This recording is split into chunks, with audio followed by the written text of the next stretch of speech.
Hi, good afternoon, everyone. I hope everyone has a nice Christmas, New Year, and unfortunately, we are back where we were. So we've decided this time to do some demonstration online.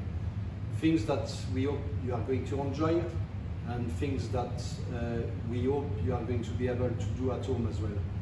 We have chosen those recipes, Paul this morning and me this afternoon, for the reason that they are based on one of the level 2 assessments.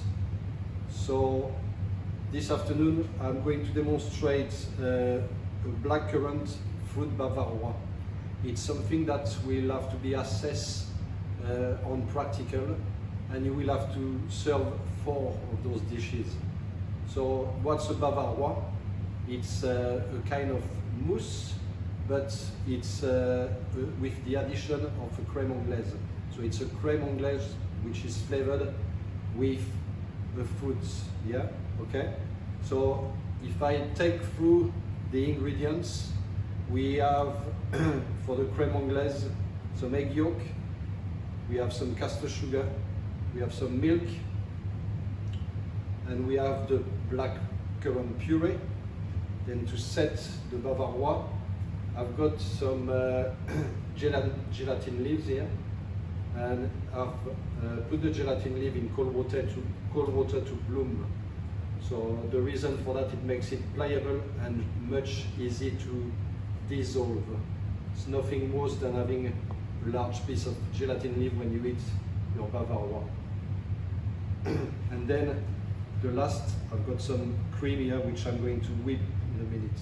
Okay, so for the crème anglaise, we are going to bring the milk to the boil. So you are going to need a large saucepan.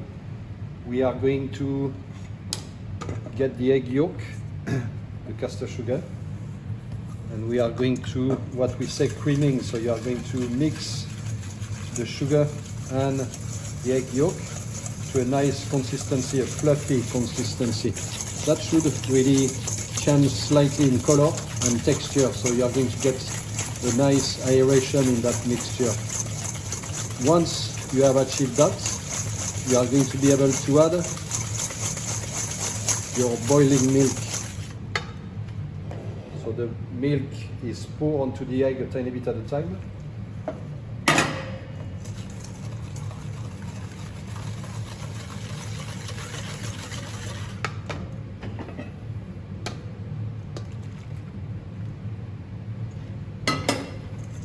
Then you are going to return that mixture onto your saucepan, and you are going to cook that crème anglaise until it coats the back of your spoon. So a tip here is to use a metal spoon, and it's much easier to tell if the crème anglaise is cooked or not. So you have to be careful not to overcook it.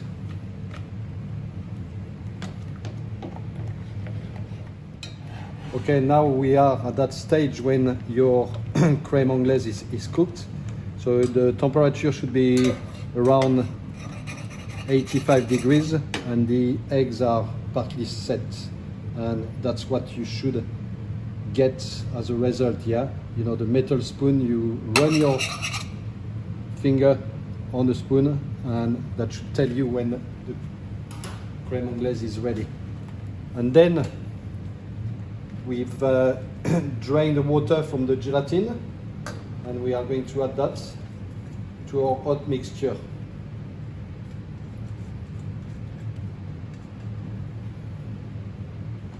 Just make sure it gets everything from the bottom of the chinois. Mix that well and stir the gelatin in. So there is enough heat here to dissolve the gelatin really.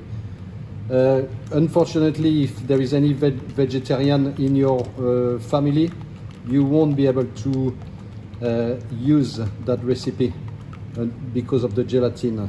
But there are some replacements that you can use. You can use a product called agar, which is a seaweed base, and that should allow you to do the same thing. and you should be able to serve that to vegetarian. At that stage, I'm going to add my puree, all in one.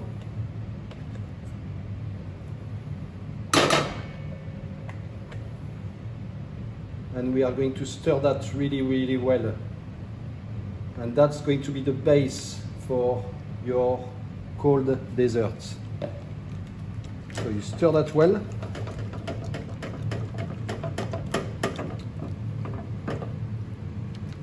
And you have now a crème anglaise which is flavored with your blackcurrant puree.